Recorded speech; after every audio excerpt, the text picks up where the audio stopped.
Boa noite a todos. Boa noite. A paz esteja convosco. Amém. Graças a Deus. Abra sua Bíblia no capítulo 53 do livro do profeta Isaías. Isaías 53.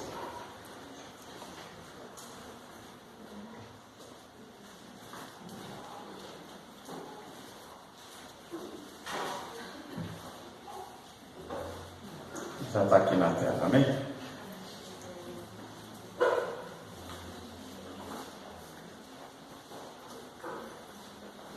Quem deu crédito à nossa pregação e a quem se manifestou o braço do Senhor, porque foi subindo como um renovo perante ele e como raiz de uma terra seca, não tinha parecer nem formosura, e olhando nós para ele, nenhuma beleza vimos para que o desejássemos.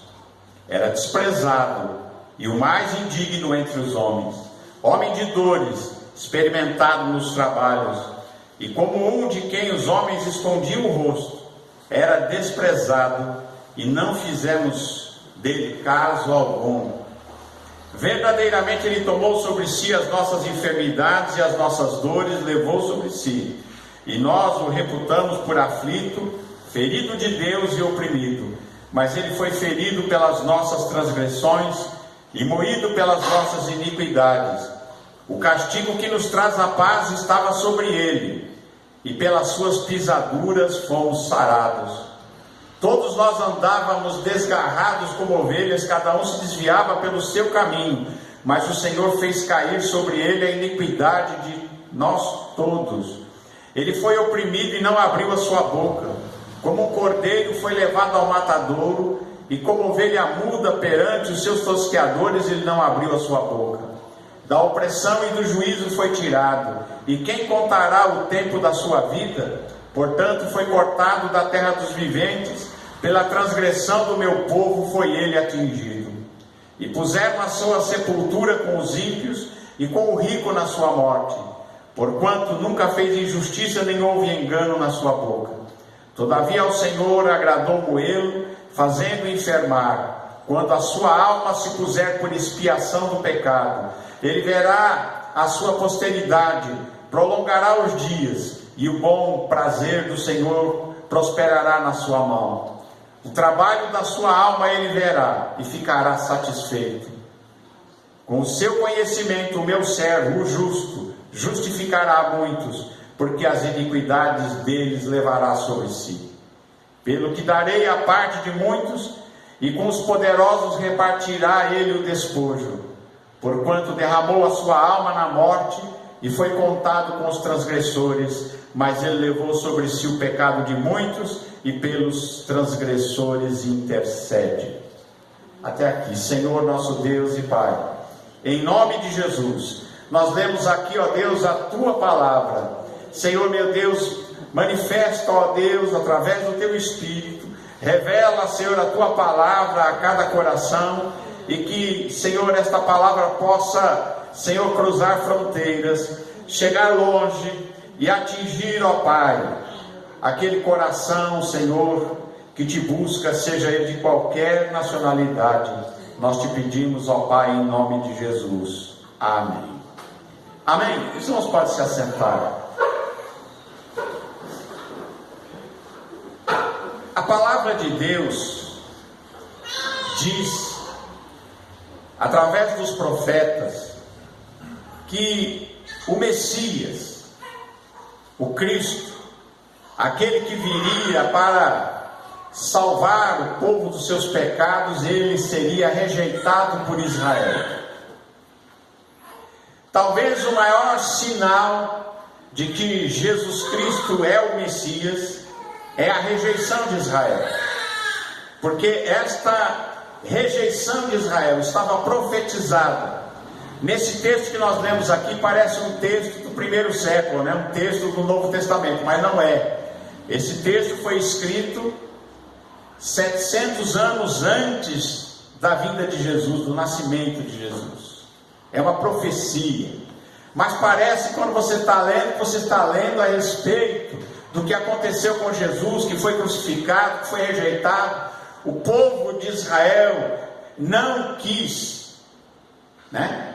Como povo, embora os primeiros cristãos do primeiro século, a sua maioria fossem judeus, fossem israelitas. A primeira igreja a se formar logo de início era uma igreja praticamente completamente judaica, né? Foram os judeus que se converteram. Agora, a nação como um todo rejeitou a Israel, tanto que até hoje eles ainda aguardam a vinda de um Messias. Então a vinda do Messias é algo que realmente nós como cristãos precisamos entender, não é? Porque os judeus aguardam para os próximos tempos, agora, para eles deve ser urgente, agora vai aparecer um Messias. Porque Jesus disse, ele disse, eu vim em nome do Pai e vocês não me receberam. Mas, ele disse, quando vier alguém que virá em seu próprio nome, a esse vocês acolherão, a esse vocês seguirão. Então, é aguardado para os tempos do fim, para os tempos do Apocalipse, o surgimento de um personagem que vai se intitular Messias de Israel. Mas a palavra de Deus diz aqui, mesmo na profecia do Velho Testamento, se nós estudarmos o Velho Testamento, vamos ver que o verdadeiro Messias seria rejeitado por Israel. E isto nós podemos começar esta análise a partir desse texto que nós lemos aqui agora, que Israel rejeitaria o verdadeiro Messias quando chegasse. Começa com a palavra de Isaías perguntando: quem deu crédito à nossa pregação e a quem se manifestou o braço do Senhor? Quem foi que escutou a mensagem? Quem foi que realmente ouviu e captou a informação, recebeu a mensagem de Deus no seu coração? Ele diz: quem deu crédito à nossa pregação? A quem se manifestou o braço do Senhor, né? Porque ele diz aqui, se referindo à vinda do Messias, ele diz porque ele foi subindo como um broto, como um renovo perante ele, como raiz de uma terra seca.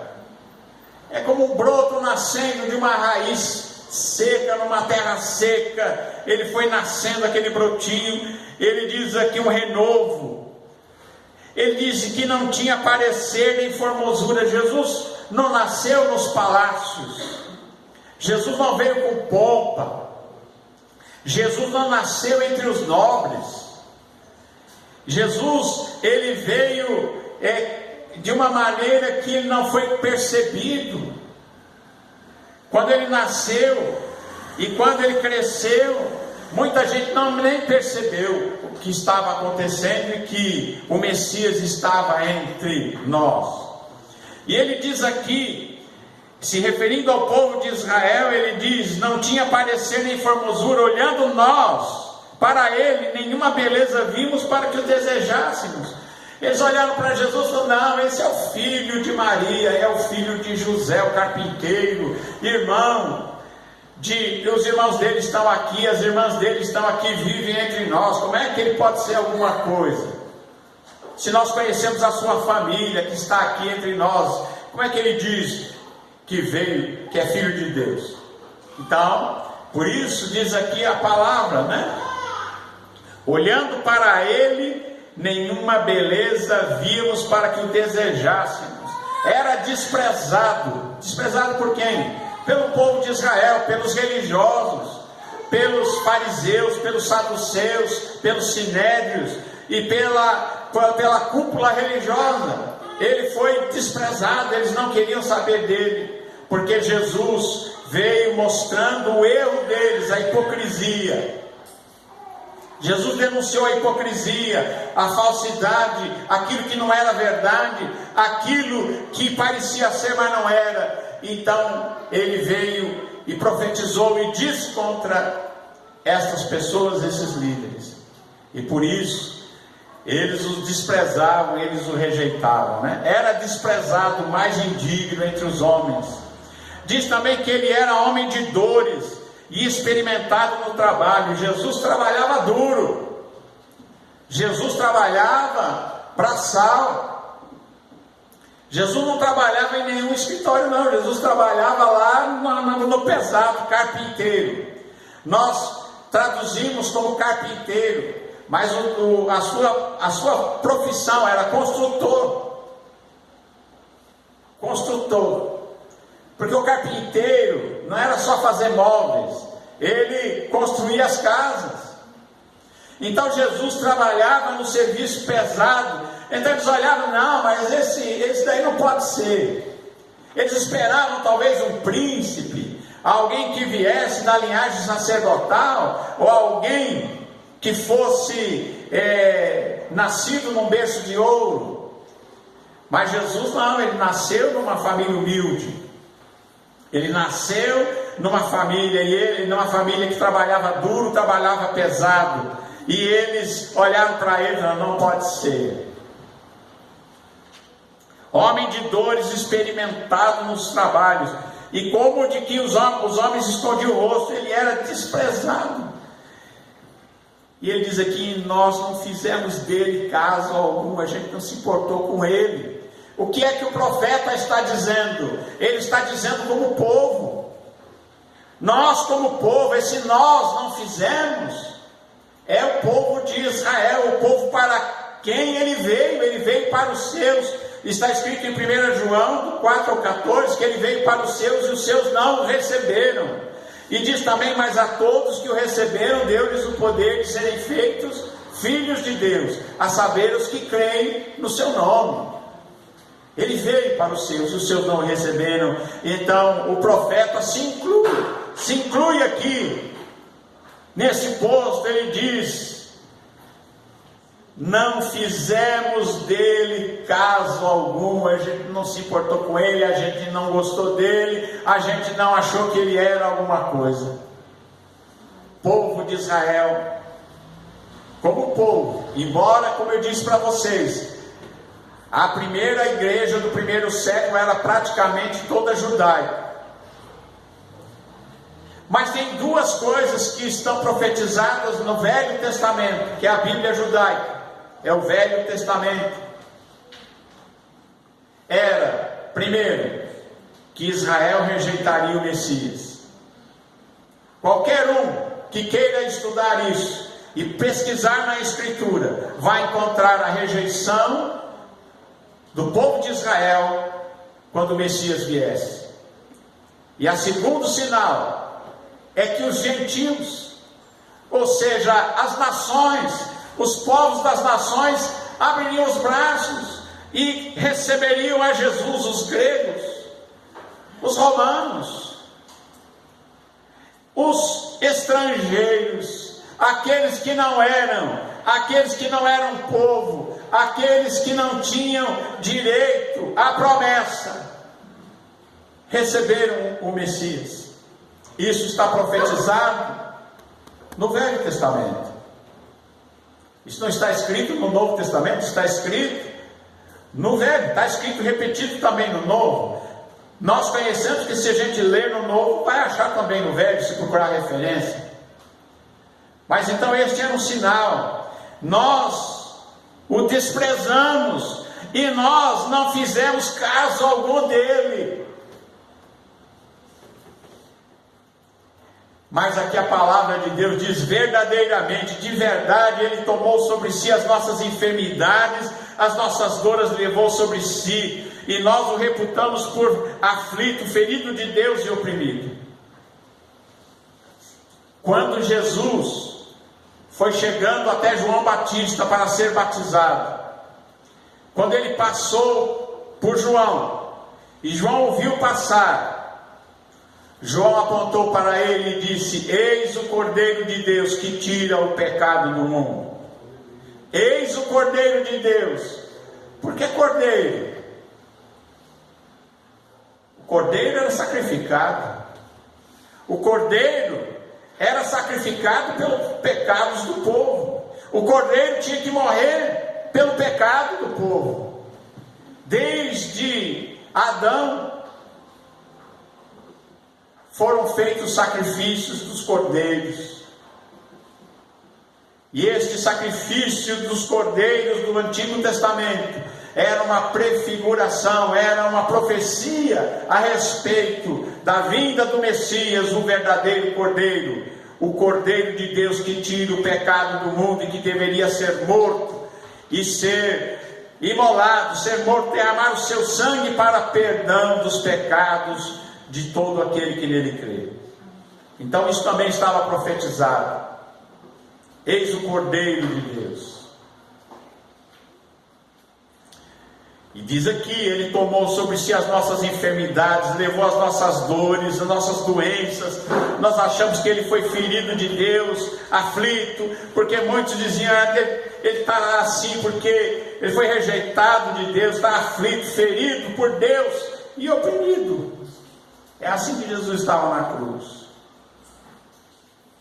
Mas aqui a palavra diz, mas ele foi ferido, ele foi crucificado, ele foi ferido pelas nossas transgressões, pelos nossos pecados, ele foi moído pelas nossas iniquidades, e o castigo que nos traz a paz estava sobre ele, e pelas suas pisaduras nós fomos sarados. O castigo que nos traz a paz, Jesus morrendo naquela cruz, vertendo seu sangue, ele estava morrendo e pagando como um cordeiro sem mancha, nem mácula nenhuma. Ele estava pagando pelas nossas iniquidades, os nossos pecados, e aquele castigo que estava sobre Jesus iria trazer a paz para todo aquele que cresce nele como Senhor e como Salvador. O castigo que nos traz a paz estava sobre ele, e pelas suas pisaduras fomos sarados. Jesus, ele veio para salvar, para nos curar a nossa alma, para curar o nosso espírito e para nos fazer novas criaturas. Se alguém está em Cristo, nova criatura é, as coisas velhas já passaram, eis que tudo se fez novo. E o profeta continua dizendo: todos nós andamos desgarrados como ovelhas, cada um se desviava pelo seu caminho, mas o Senhor fez cair sobre ele a iniquidade de nós todos. Estava todo mundo desviado, todo mundo fazendo tudo que estava errado, todo mundo se desviou de Deus. Israel se desviou de Deus, sem falar os outros povos que já estavam desviados há muito tempo, que nem conheciam a Deus. Israel conhecia a Deus, se desviaram de Deus. Mas os outros povos estavam no paganismo, estavam ainda afastados totalmente, sem conhecimento de Deus, sem nada, sem Deus no mundo.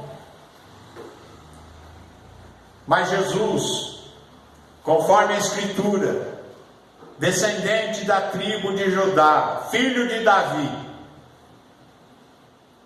ele veio para a salvação, primeiro do judeu e depois do gentio. É por isso que Jesus, quando ele começa a pregar, ele prega para os judeus. Jesus, ele veio para os seus, ele prega para os judeus, mas os judeus, os israelitas não quiseram ouvir.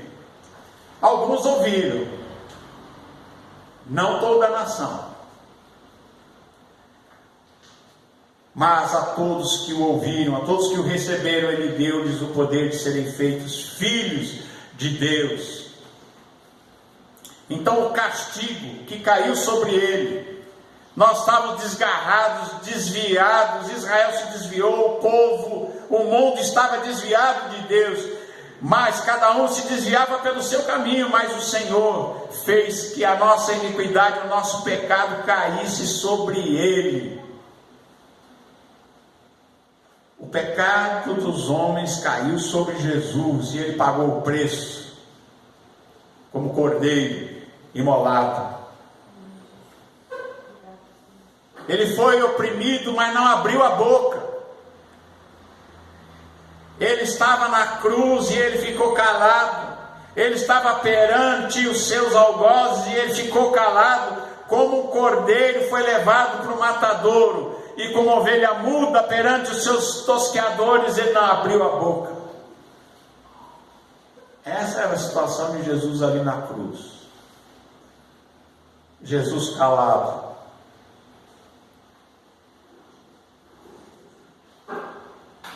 sofrendo, e tão calado, como ovelha, como cordeiro, mudo, perante os seus tosqueadores, ele não abriu a boca. E diz: da opressão e do juízo ele foi tirado. Quem contará o tempo da sua vida? Portanto ele foi cortado da terra dos viventes. Pela transgressão do meu povo foi ele atingido. Quem vai contar a descendência dele? Quem vai contar o tempo da sua vida? Porque ele foi cortado, ele foi morto naquela cruz. O seu tempo de vida foi abreviado, ele foi morto numa cruz, no madeiro.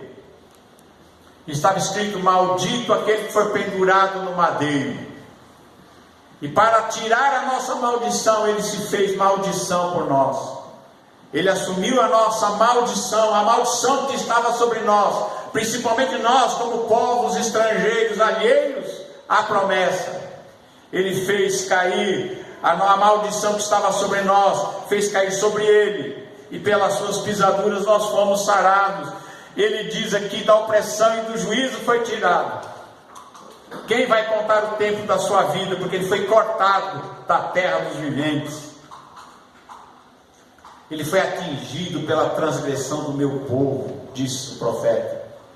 Pelo pecado do meu povo, pela transgressão do meu povo, ele foi atingido.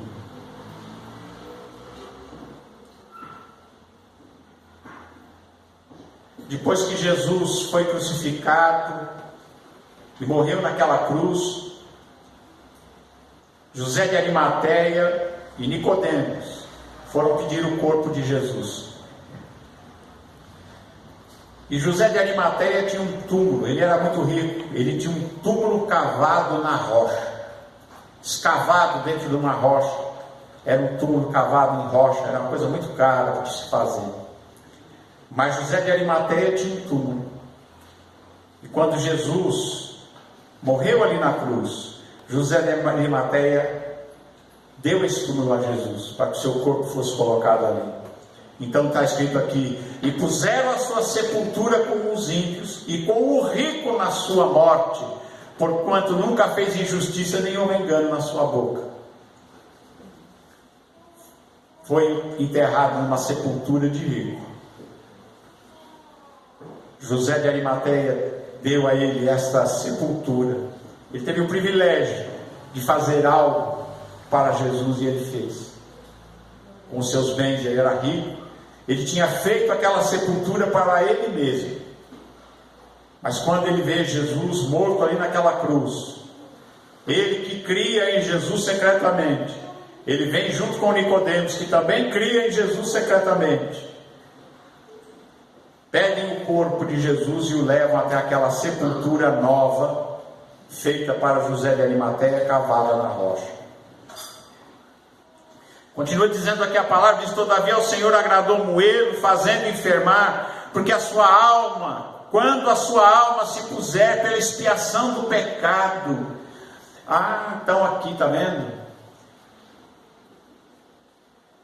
Ele foi moído, né? Ele foi atingido, porque os pecados, nossos pecados estavam sobre ele, e o nosso pecado foi punido nele. A nossa transgressão foi cobrada dele, e a sua alma foi posta. Ele foi moído, fazendo enfermar quando a sua alma se puser pela expiação do pecado. Mas ele verá, Jesus verá a sua posteridade, ele vai prolongar os dias, e o bom prazer do Senhor prosperará na sua mão. Ele diz: e o trabalho da sua alma ele verá. Ele está vendo o seu coração, Ele está vendo que você recebeu Jesus como Senhor e Salvador, que você crê nele, que você entregou a Ele a sua vida, que você agora é uma nova criatura em Jesus Cristo, você é uma nova criatura. O Senhor Jesus vai olhar para você e vai dizer assim: olha, valeu a pena todo o sacrifício. Ele vai dizer: valeu a pena. Ele vai dizer: olha, funcionou, valeu a pena. O trabalho da sua alma ele verá e vai ficar satisfeito. Milhões e milhões se converteram ao Senhor no mundo. Todas as nações, mesmo nas mais fechadas, atrás de países comunistas, países que perseguem o Evangelho, mesmo debaixo de perseguição, há pessoas lá que creem em Jesus como Senhor e Salvador. Pode ser que só tenha uma página da Bíblia para ler, mas quando se encontram, trocam as páginas. Mas muitos deles nem conseguem ter uma Bíblia, mas eles creem em Jesus, estão dispostos a morrer para não negar o nome de Jesus. Em todo o mundo, em todas as nações, há pessoas que creem que Jesus é o Cristo, o Salvador, o Cordeiro de Deus que tira o pecado do mundo. Então, quando nós nos juntarmos naquele dia na sua presença, Ele verá aquela grande multidão, como está escrito no livro do Apocalipse, uma multidão inumerável, incontável, uma multidão da qual não se pode contar, de tão numerosa. Ele vai olhar e vai ficar satisfeito. Ele vai dizer: valeu a pena. Pelo que lhe darei a parte de muitos, e com os poderosos repartirá ele o despojo, porquanto derramou a sua alma na morte. Ele derramou o seu sangue ali naquela cruz, foi contado com os transgressores, foi crucificado entre dois ladrões. Aproveitaram o dia que já iam matar dois ladrões, colocaram Jesus no meio, vai junto. Contado com os transgressores, foi contado como um transgressor, como um ladrão, como alguém que era criminoso. No meio de dois criminosos ele foi crucificado. Graças a Deus, um deles ainda olhou para ele e disse: bom mestre, lembra-te de mim quando entrares no teu reino. E Jesus disse para ele: ainda hoje estarás comigo no paraíso. Isso que é na última hora. Na última hora. Ele foi posto entre dois transgressores, mas um deles se converteu ali e reconhece que ali do seu lado estava o Filho de Deus, o Senhor, o Salvador. Ele disse: lembra-te, Senhor, quando o Senhor entrar no seu reino, lembra-te de mim. E Jesus disse: ainda hoje você estará comigo no paraíso.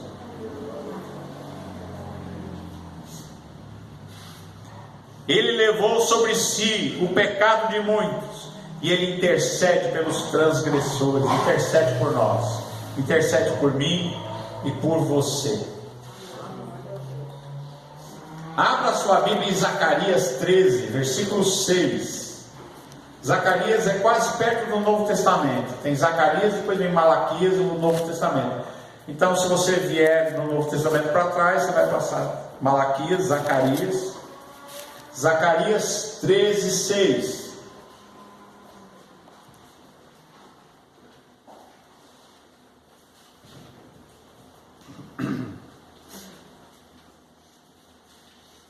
Acharam? E se alguém lhe disser, naquele dia, e se alguém lhe disser, que feridas são estas nas tuas mãos, ele dirá: são as feridas com que fui ferido na casa dos meus amigos. Viu? Que feridas são essas nas suas mãos? Por que o senhor tem a mão furada? Ele vai dizer: estas feridas eu fui ferido, eu fui machucado na casa dos meus amigos. Foi em Jerusalém que Jesus foi crucificado. Não foi num país idólatra, não foi num país distante, num país que não conhecia Deus, mas ele disse: foi na casa dos meus amigos que eu fui ferido. Que feridas são essas nas tuas mãos? São as feridas do que eu fui ferido na casa dos meus amigos. Zacarias 12:10 explica mais sobre esse texto. Zacarias 12:10, volta um pouquinho para trás. Está escrito assim: sobre a casa de Davi e sobre os habitantes de Jerusalém derramarei o meu espírito de graça e de súplicas, e olharão para mim a quem transpassaram, e prantearão como quem pranteia por um unigênito, e chorarão amargamente por ele, como se chora amargamente pelo primogênito. Olha, ele está dizendo aqui da conversão de Israel. Ele diz: sobre a casa de Davi, sobre os habitantes de Jerusalém, o povo de Israel, derramarei o espírito de graça e de súplica. Ele diz: eles vão olhar para mim. Vai chegar o dia em que Israel se converterá ao Senhor Jesus. Vão ter uma experiência. Está chegando a hora deles aceitarem um outro. Como Jesus disse, o outro vai se manifestar, vocês vão acreditar nele. Serão enganados por 3 anos e meio. Por 3 anos e meio eles ficarão nessa ilusão. Mas depois de 3 anos e meio, seus olhos se abrirão e eles verão que aquela figura não tem nada de bom, não é Messias, é o anticristo, é a besta. Mas por 3 anos e meio, no período depois do arrebatamento, começo da tribulação, eles vão dizer: o Messias chegou. Aliás, é isso que se diz muito em Israel: o Messias está aí, está chegando, vai aparecer, é hoje, amanhã, qualquer dia desse aparece. E Jesus disse: eu vim em nome do Pai, vocês não me aceitaram, mas quando vier alguém em seu próprio nome, a esse vocês vão seguir, a esse vocês aceitarão. Mas vai chegar também o dia, depois da batalha do Armagedon, quando o Senhor Jesus se manifestar em glória, quando o Senhor Jesus destruir os exércitos que vierem contra Israel e contra o povo santo, diz que eles olharão para ele, um dia vão olhar para ele, aqueles a quem eles transpassaram os pés e as mãos, aquele a quem transpassaram, colocaram um prego na mão, um cravo nas mãos e nos pés, eles o transpassaram, e prantearão, eles vão chorar como quem chora por um único filho. Eles vão chorar como alguém chora quando perde o seu filho único. Eles vão chorar tão amargamente por ele como alguém chora quando morre o seu primogênito, aquele que é o seu filho único. Quando eles verem aquele que eles transpassaram, pregando as suas mãos e os seus pés, como diz no Salmo 22, que nós lemos aqui, hoje no começo do culto, quem chegou no horário viu, Salmo 22, no versículo 16 ao 18, diz: pois me rodearam cães, o ajuntamento de malfeitores me cercou, transpassaram minhas mãos e os pés, pregaram as minhas mãos e os meus pés na cruz, transpassaram meus pés e as minhas mãos. Poderia contar todos os meus ossos, porque ele estava sem roupa, ele estava nu, pregado naquela cruz. Eles me veem, me contemplam, e diz mais aqui: repartem entre si os meus vestidos e lançam sorte sobre a minha túnica. E foi exatamente isso que fizeram na cruz com o Senhor Jesus. Os soldados pegaram as roupas de Jesus, dividiram em 4 partes, uma parte para cada soldado. Mas a túnica de Jesus era tecida de alto a baixo, era muito cara, preciosa, E eles falaram: não, é muito caro, é muito boa essa túnica. Vamos fazer o seguinte, vamos tirar sorte e ver quem fica com ela. Então, também o Salmo 22 é no Antigo Testamento, muito tempo antes de Jesus vir ao mundo. Também 700, 800 anos antes. Repartem entre si os meus vestidos e lançam sorte sobre a minha túnica. E se você olhar no Novo Testamento, em João capítulo 19, você vai ver que é exatamente o que fizeram com ele. João capítulo 19. João capítulo 19, verso 23 e 24, diz assim: tendo, pois, os soldados crucificado a Jesus, tomaram seus vestidos e fizeram 4 partes, para cada soldado uma parte, e também a túnica. A túnica, porém, tecida toda de alto a baixo, não tinha costura. E disseram, pois, uns aos outros: não a rasguemos, mas lancemos sorte sobre ela, para ver de quem será, para que se cumprisse a escritura que dizia: dividiram entre si os meus vestidos, e sobre a minha vestidura, sobre a minha túnica lançaram sortes. E os soldados, pois, fizeram estas coisas que estavam profetizadas de Jesus. Amém? Amém. Então, quando surgir nos dias futuros alguém em Israel dizendo que é o Messias, vocês saibam que Jesus já profetizou a vinda desse personagem. Israel rejeitou o verdadeiro Messias. Um dia eles vão voltar e eles crerão no Senhor Jesus, mas isso está profetizado para o futuro. Mas primeiro eles vão ser enganados pelo anticristo, pela besta, pelo falso Messias. Mas que nós precisamos assim então estarmos sabendo que isso vai acontecer. Amém? E que Jesus veio para salvar o perdido. 1 João capítulo 1, verso 10 e 14, para encerrar, já estou terminando. Diz assim, João 1, 10 até o 14: ele estava no mundo, e o mundo foi feito por ele, e o mundo não o conheceu. Quem que estava no mundo? O Verbo que se fez carne e habitou entre nós. No princípio era o Verbo, e o Verbo era Deus. Deus se fez carne e habitou entre nós. Ele estava no mundo, o mundo foi feito por ele. Foi Deus que fez o mundo. E o mundo não o conheceu. Veio para o que era seu. Quem eram os seus? Os judeus, os israelitas. Veio para os que eram seus, e os seus não o receberam. Mas a todos quantos o receberam, sejam eles gentios, sejam eles judeus, estrangeiros de qualquer nacionalidade, todos agora. Mas a todos quantos o receberam, deu-lhes o poder de serem feitos filhos de Deus, aos que creem no seu nome, os quais não nasceram do sangue, nem da vontade da carne, nem da vontade do homem, mas de Deus. E o Verbo se fez carne e habitou entre nós, e vimos a sua glória, como a glória do unigênito do Pai, cheio de graça e de verdade. Amém. Que Deus abençoe a você e a sua família, em nome de Jesus. Amém.